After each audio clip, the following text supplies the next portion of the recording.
ಪ್ರಾಂ ಪ್ರೀಂ ಪ್ರೌಂ ಸಹ ಶನೈಶ್ಚರಾಯ ನಮಃ. ನಮಸ್ಕಾರ ಸ್ನೇಹಿತರೆ, welcome to VRL astro and Ayur 369 YouTube channel.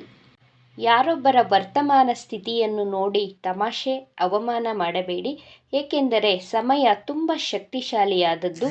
ಇದ್ದಿಲನ್ನು ವಜ್ರವಾಗಿ ಪರಿವರ್ತನೆ ಮಾಡುವಂತಹ ಶಕ್ತಿ ಸಮಯದಲ್ಲಿ ಅಡಗಿದೆ.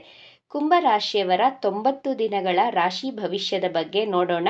ಕುಂಭರಾಶಿಯವರಿಗೆ ಈ 3 ತಿಂಗಳಲ್ಲಿ ದೊಡ್ಡ ಗ್ರಹಗಳಾದಂತಹ ಶನಿಗ್ರಹ, ಗುರುಗ್ರಹ, ರಾಹುಗ್ರಹದ ಮಹಾಪರಿವರ್ತನೆಯಿಂದ ನಿಮ್ಮ ಜೀವನದಲ್ಲಿ ಯಾವ ಯಾವ ಕ್ಷೇತ್ರದಲ್ಲಿ ಬದಲಾವಣೆಯಾಗಲಿದೆ, ಆರೋಗ್ಯ, ವಿದ್ಯಾಭ್ಯಾಸ, ಪ್ರೀತಿ ಪ್ರೇಮದ ವಿಚಾರ, ವೈವಾಹಿಕ ಜೀವನ, ಜಾಬ್ ಹಾಗೂ ಬಿಸ್ನೆಸ್ ಹಾಗೂ ನಿಮ್ಮ ಅದೃಷ್ಟ ಈ 3 ತಿಂಗಳಲ್ಲಿ ಹೇಗಿರಲಿದೆ ಎನ್ನುವಂತಹ ಇಂಟ್ರೆಸ್ಟಿಂಗ್ ಮಾಹಿತಿಗಳನ್ನು ಈ ವಿಡಿಯೋದಲ್ಲಿ ತಿಳಿಸಿಕೊಡಲಿದ್ದೇನೆ.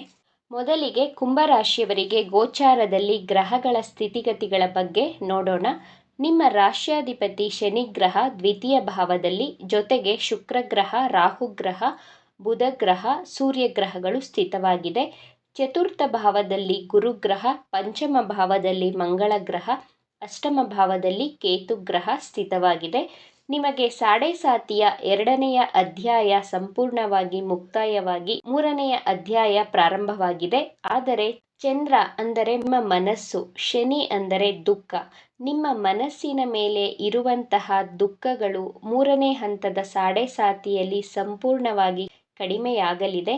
ನಿಮ್ಮ ಮನಸ್ಸಿಗೆ ಸಮಾಧಾನ ಸಿಕ್ಕಿರುತ್ತದೆ. ನೀವು ಜವಾಬ್ದಾರಿಗಳನ್ನು ಹೇಗೆ ನಿರ್ವಹಿಸಬೇಕು, ನಿಮ್ಮ ಆರೋಗ್ಯದ ವಿಚಾರವನ್ನು ಹೇಗೆ ನಿಭಾಯಿಸಬೇಕು, ಸಂಬಂಧಗಳನ್ನು ಹೇಗೆ ನಿಭಾಯಿಸಬೇಕು ಎಂಬಂತಹ ಪಾಠಗಳನ್ನು ಶನಿಯ ಸಾಡೆ ಸಾತಿಯ 2ನೆಯ ಅಧ್ಯಾಯದಲ್ಲಿ ಸಂಪೂರ್ಣವಾಗಿ ಕಲಿತಿದ್ದೀರಾ. ನಿಮ್ಮ ವೈವಾಹಿಕ ಜೀವನದಲ್ಲಿ, ಕಾರ್ಯಕ್ಷೇತ್ರದಲ್ಲಿ ಇದ್ದಂತಹ ತೊಂದರೆಗಳು ಕ್ರಮೇಣವಾಗಿ ಕಡಿಮೆಯಾಗುತ್ತಾ ಬರುತ್ತದೆ. ಕುಂಭರಾಶಿಯವರ ಆರೋಗ್ಯ ಏಪ್ರಿಲ್, ಮೇ, ಜೂನ್ ತಿಂಗಳಲ್ಲಿ ಹೇಗಿರಲಿದೆ ಎಂದು ನೋಡೋಣ. ನಿಮ್ಮ ರಾಶ್ಯಾಧಿಪತಿ ಶನಿಗ್ರಹ ನಿಮ್ಮ ದ್ವಿತೀಯ ಭಾವದಲ್ಲಿ ಸ್ಥಿತವಾಗಿದೆ. ನಿಮ್ಮ ಆಹಾರದ ಬಗ್ಗೆ ಗಮನವನ್ನು ಕೊಡಿ. ಹೊರಗಡೆ ಆಹಾರ ಸೇವನೆಯನ್ನು ಆದಷ್ಟು ಕಡಿಮೆ ಮಾಡಿ, ಸಾಧ್ಯವಾದರೆ ಸಂಪೂರ್ಣವಾಗಿ ತ್ಯಜಿಸಿ. ಇಲ್ಲದಿದ್ದರೆ ಫುಡ್ ಇನ್ಫೆಕ್ಷನ್, ಫುಡ್ ಪಾಯ್ಸನ್ಗಳು, ಡೈಜೆಷನ್ ಪ್ರಾಬ್ಲಮ್ಗಳು ಬರುವಂತಹ ಸಾಧ್ಯತೆಗಳು ಹೆಚ್ಚಾಗಿ ತೋರಿಸ್ತಾ ಇದೆ. ಬುಧ, ಶುಕ್ರ, ರಾಹುಗ್ರಹದ ಜೊತೆಗೆ ನಿಮ್ಮ ರಾಶ್ಯಾಧಿಪತಿ ಸ್ಥಿತವಾಗಿದೆ.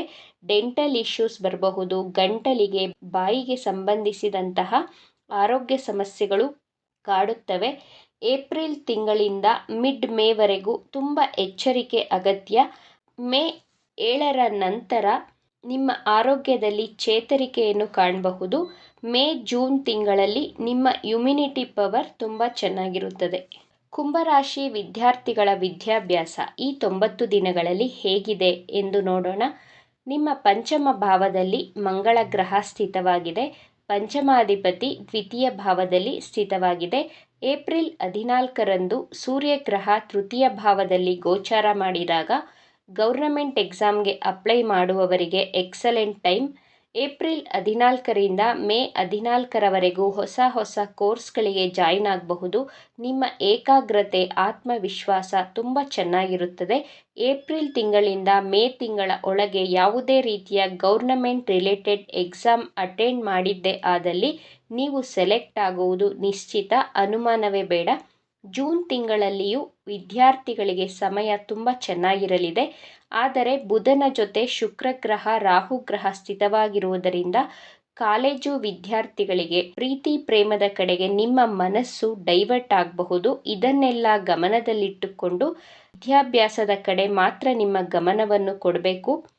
ಕುಂಭರಾಶಿಯವರ ಪ್ರೀತಿ ಪ್ರೇಮದ ವಿಚಾರ ಈ 90 ದಿನಗಳಲ್ಲಿ ಹೇಗಿದೆ ಎಂದು ನೋಡೋಣ. ತುಂಬ ಸಮಯದಿಂದ ನಿಮ್ಮ ಪ್ರೀತಿಯಲ್ಲಿ ಬಿರುಕು ಮೂಡಿತ್ತು. ನಿಮ್ಮ ಪ್ರೇಮಿಯ ಜೊತೆ ವೈಮನಸ್ಸುಗಳಿತ್ತು. ನಿಮ್ಮ ಪ್ರೇಮಿ ನಿಮ್ಮ ಮೇಲೆ ಡಾಮಿನೇಟ್ ಮಾಡ್ತಾ ಇದ್ರು, ಅಗ್ರೆಸಿವ್ ಆಗಿ ಬಿಹೇವ್ ಮಾಡ್ತಾ ಇದ್ರು. ಇವೆಲ್ಲದರಿಂದ ಸ್ವಲ್ಪ ಮಟ್ಟಿಗೆ ಸುಧಾರಣೆಯನ್ನು ನೋಡಬಹುದು. ಏಪ್ರಿಲ್ 14, 15ರವರೆಗೂ ಹಾಗೂ ಮೇ ತಿಂಗಳಲ್ಲಿ ನಿಮ್ಮ ಮಾತಿನಿಂದ, ನಿಮ್ಮ ಕಾರಣದಿಂದ ನಿಮ್ಮ ಪ್ರೀತಿಯಲ್ಲಿ ನೀವೇ ಸಮಸ್ಯೆಗಳನ್ನು ತಂದುಕೊಳ್ಳುತ್ತೀರಾ. ಬುಧ ಗ್ರಹದ ಜೊತೆ ಸೂರ್ಯ ಹಾಗೂ ರಾಹುಗ್ರಹ ಸ್ಥಿತವಾಗಿರುವ ಕಾರಣದಿಂದ ನಿಮ್ಮ ಮಾತು ನೇರವಾಗಿ ಬಾಣ ಚುಚ್ಚಿದ ರೀತಿಯಲ್ಲಿ ಇರುತ್ತದೆ. ನಿಮ್ಮ ಮಾತಿನಿಂದ ನಿಮ್ಮ ಪ್ರೇಮಿ ನೊಂದುಕೊಳ್ಳುತ್ತಾರೆ. ಏಪ್ರಿಲ್ ತಿಂಗಳಿಂದ ಮೇ 18ರವರೆಗೂ ಸ್ವಲ್ಪ ಸಮಾಧಾನವಾಗಿ ಯೋಚನೆ ಮಾಡಿ ಮಾತನಾಡಬೇಕು. ಜೂನ್ ತಿಂಗಳಲ್ಲಿ ನಿಮ್ಮ ಪ್ರೀತಿ ಸುಮಧುರವಾಗಿರುತ್ತದೆ. ಜೂನ್ ತಿಂಗಳಲ್ಲಿ ಯಾವುದೇ ಸಮಸ್ಯೆಗಳು ಇರುವುದಿಲ್ಲ. ಕುಂಭರಾಶಿಯವರ ವೈವಾಹಿಕ ಜೀವನ ಈ 3 ತಿಂಗಳು ಹೇಗಿರುತ್ತದೆ ಎಂದು ನೋಡೋಣ. ವೈವಾಹಿಕ ಜೀವನವನ್ನು ಸಪ್ತಮ ಭಾವದಿಂದ ವಿಮರ್ಶೆ ಮಾಡಬೇಕು. ನಿಮ್ಮ ಸಪ್ತಮಾಧಿಪತಿ ಸೂರ್ಯಗ್ರಹ ದ್ವಿತೀಯ ಭಾವದಲ್ಲಿ ಸ್ಥಿತವಾಗಿದೆ. ಸಾಮಾನ್ಯವಾಗಿ ಕುಂಭರಾಶಿಯವರು ತನ್ನ ವೈವಾಹಿಕ ಜೀವನದಲ್ಲಿ ತಲೆ ತಗ್ಗಿಸಲೇಬೇಕು, ಅಡ್ಜಸ್ಟ್ ಮಾಡಿಕೊಳ್ಳಲೇಬೇಕಾದಂತಹ ಪರಿಸ್ಥಿತಿ. ನಿಮ್ಮ ಜೀವನ ಸಂಗಾತಿಗೆ ಗೌರವ ಕೊಟ್ಟರೆ ಮಾತ್ರ ನಿಮ್ಮ ಮ್ಯಾರಿಡ್ ಲೈಫ್ ಚೆನ್ನಾಗಿ ಇರುವುದು, ಪೀಸ್ಫುಲ್ ಆಗಿ ಇರಬಹುದು, ಸಮಾಧಾನವಾಗಿ ಇರಬಹುದು. ಇಲ್ಲದಿದ್ದರೆ ಕಷ್ಟ. ನಿಮ್ಮ ಲೈಫ್ ಪಾರ್ಟ್ನರ್ ನಿಮ್ಮನ್ನು ರೂಲ್ ಮಾಡಲು ಪ್ರಯತ್ನ ಮಾಡ್ತಾರೆ, ಡಾಮಿನೇಟ್ ಮಾಡುತ್ತಾರೆ. ನೀವು ಎಷ್ಟು ಬಿಟ್ಟು ಕೊಡುತ್ತೀರೋ, ಸೋಲುತ್ತೀರೋ ಅಷ್ಟು ನಿಮ್ಮ ವೈವಾಹಿಕ ಜೀವನದಲ್ಲಿ ನೆಮ್ಮದಿ ಶಾಂತಿಯನ್ನು ಕಾಣಬಹುದು. ಏಪ್ರಿಲ್ ತಿಂಗಳ ನಂತರ ಮೇ ಜೂನ್ ತಿಂಗಳಲ್ಲಿ ನಿಮ್ಮ ಮ್ಯಾರಿಡ್ ಲೈಫ್ ಚೆನ್ನಾಗಿರುತ್ತದೆ. ಏಪ್ರಿಲ್ ತಿಂಗಳಲ್ಲಿ ಮಾತ್ರ ಸ್ವಲ್ಪ ಎಚ್ಚರಿಕೆಯಿಂದ ಇರಬೇಕಾಗುತ್ತೆ. ನೀವು ನಿಮ್ಮ ಜೀವನ ಸಂಗಾತಿ ಜೂನ್ ತಿಂಗಳಲ್ಲಿ ಜೊತೆಯಾಗಿ ಟ್ರಾವೆಲ್ ಮಾಡುವಂತಹ ಪ್ಲಾನನ್ನು ಮಾಡುತ್ತೀರಾ. ಮೇ ಜೂನ್ ತಿಂಗಳು ನಿಮ್ಮ ಮ್ಯಾರಿಡ್ ಲೈಫ್ ತುಂಬ ಚೆನ್ನಾಗಿರುತ್ತದೆ. ಪ್ರೀತಿ ಬಾಂಧವ್ಯ ಸುಮಧುರವಾಗಿರುತ್ತದೆ. ಕುಂಭರಾಶಿಯವರಿಗೆ ಮೇ 18ಕ್ಕೆ ರಾಹುಗ್ರಹ ನಿಮ್ಮ ರಾಶಿಗೆ ಪ್ರವೇಶಿಸಿದಾಗ ನಿಮ್ಮಲ್ಲಿ ಬಹಳ ಕನ್ಫ್ಯೂಷನನ್ನು ಕ್ರಿಯೇಟ್ ಮಾಡುತ್ತದೆ. ರಾಹುಗ್ರಹ ನೀವು ಡಿಸಿಷನನ್ನು ತೆಗೆದುಕೊಳ್ಳುವುದಕ್ಕೆ ಬಿಡುವುದಿಲ್ಲ. ತುಂಬ ಕಷ್ಟಪಡುತ್ತೀರಾ, ಕನ್ಫ್ಯೂಷನ್ ಮಾಡ್ಕೊಳ್ತೀರಾ, ಡೌಟ್ಸ್ಗಳು ಕ್ರಿಯೇಟ್ ಮಾಡುತ್ತದೆ. ಯಾವುದೇ ಕೆಲಸವಾದರೂ ಮಾಡ್ಲಾ ಬೇಡವಾ ಎಂಬಂತಹ ಅನುಮಾನಗಳು ಕಾಡುತ್ತವೆ. ಪಾರ್ಟ್ನರ್ಶಿಪ್ ಬಿಸ್ನೆಸ್ ಮಾಡುವವರು ಬ್ಲೈಂಡ್ ಆಗಿ ನಿಮ್ಮ ಬಿಸ್ನೆಸ್ ಪಾರ್ಟ್ನರನ್ನು ನಂಬಬೇಡಿ. ಪಾರ್ಟ್ನರ್ಶಿಪ್ ಬಿಸ್ನೆಸ್ಸಲ್ಲಿ ಮೋಸ ಆಗುವಂತಹ ಸಾಧ್ಯತೆಗಳು ಹೆಚ್ಚಾಗಿ ತೋರಿಸ್ತಾ ಇದೆ. ಮೇ 15ರ ನಂತರ ಗುರುಗ್ರಹ ಪಂಚಮದಲ್ಲಿ ಗೋಚಾರ ಮಾಡಿ ನಿಮ್ಮ ಭಾಗ್ಯಸ್ಥಾನವನ್ನು ನೋಡುತ್ತದೆ. ನಿಮ್ಮ ಮಕ್ಕಳ ಆರೋಗ್ಯದಲ್ಲಿ ಸುಧಾರಣೆಯನ್ನು ಕಾಣಬಹುದು. ನಿಮ್ಮ ನಾಲೆಡ್ಜ್ ಹೆಚ್ಚಾಗುತ್ತದೆ. ನಿಮ್ಮ ಜಾಬಲ್ಲಿ ಪ್ರಮೋಷನ್ಸ್ಗಳು ಆಗುತ್ತವೆ. ಮೇ 15ರ ನಂತರ ಹೊಸ ಉದ್ಯೋಗಗಳು ಸಿಗುತ್ತವೆ. ಈ 3 ತಿಂಗಳಲ್ಲಿ ನೀವು ಹೊಸ ವಸ್ತುಗಳನ್ನು ಖರೀದಿ ಮಾಡಬಹುದು, ಹೊಸ ಬಿಸ್ನೆಸ್ಗೆ ಇನ್ವೆಸ್ಟ್ ಮಾಡಬಹುದು. ಗುರುಗ್ರಹದ ಅನುಗ್ರಹದಿಂದ ನಿಮ್ಮ ಅದೃಷ್ಟ ನಿಮ್ಮ ಕೈ ಹಿಡಿಯುತ್ತದೆ. ಏಪ್ರಿಲ್ ತಿಂಗಳಲ್ಲಿ ಕುಂಭರಾಶಿಯವರ ಕಾರ್ಯಕ್ಷೇತ್ರದಲ್ಲಿ ಸ್ವಲ್ಪ ಮೂಡಿ ಆಗಿರುತ್ತೀರಾ. ನಿಮ್ಮಲ್ಲಿ ಅಗ್ರೆಷನ್ ಅನ್ನು ಕಾಣಬಹುದು. ನಿಮ್ಮ ಬಾಸ್ ಅಥವಾ ಮೇಲಧಿಕಾರಿಗಳ ಮಾತನ್ನ ನೀವು ಕೇಳುವುದಕ್ಕೆ ರೆಡಿ ಇರುವುದಿಲ್ಲ. ನಿಮ್ಮ ಮನಸ್ಸಿಗೆ ಯಾವುದು ಸರಿ ಅನಿಸುತ್ತದೋ ಅದನ್ನೇ ಮಾಡುತ್ತೀರಾ. ಆಫೀಸ್ಗೆ ಹೋಗಲು ಮನಸ್ಸಾಗುವುದಿಲ್ಲ. ಆಫೀಸಲ್ಲಿ ಜಾಬ್ ರಿಲೇಟೆಡ್ ಟ್ರಾವೆಲ್ಗಳನ್ನು ಮಾಡುತ್ತೀರಾ.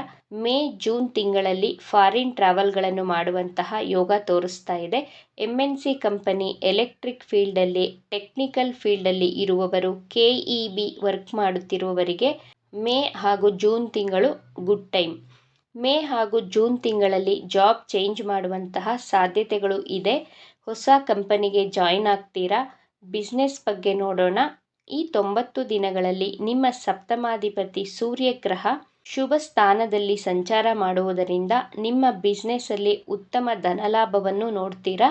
ಜಾಬ್ ಮಾಡುತ್ತಿರುವವರಿಗೆ ಏಪ್ರಿಲ್ ತಿಂಗಳಿಂದ ಮಿಡ್ ಮೇವರೆಗೂ ಎಚ್ಚರಿಕೆಯಿಂದ ಇರಬೇಕು. ಪ್ರತಿನಿತ್ಯ ಸೂರ್ಯದೇವನಿಗೆ ಜಲದ ಅರ್ಘ್ಯವನ್ನು ಕೊಡಿ. ಶನಿಗ್ರಹದ ಬೀಜ ಮಂತ್ರವನ್ನು ಪ್ರತಿನಿತ್ಯ ಪಠಿಸಿ.